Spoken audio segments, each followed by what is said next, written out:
Cerebral palsy क्या होती है, अभी हम लोग इसके बारे में पढ़ेंगे। तो सेरिब्रल के नाम से यही समझ में आ रहा है कि हम सेरिब्रम के बारे में बात कर रहे हैं, ब्रेन के बारे में बात कर रहे हैं।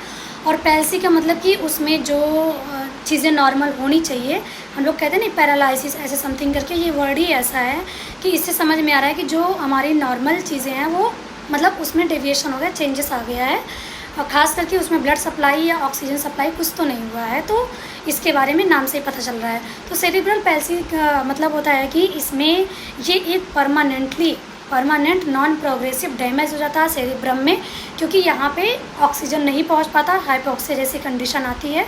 जब बच्चा मदर के वूम में रहता है तभी हो सकता है कि प्लेसेंटल इंसफिशियंसी हो। तो मोस्टली जो देखा था कि इसमें कि प्लेसेंटा के थ्रू जो है बच्चे में प्रॉपर न्यूट्रिशन नहीं जा रहा है, प्रॉपर उसको ऑक्सीजन नहीं मिल रहा है, तो जिसकी वजह से जो सेरिब्रम होता है उसका डैमेज हो जाता है और फिर उसमें ऑक्सीजन की कमी हो जाती है।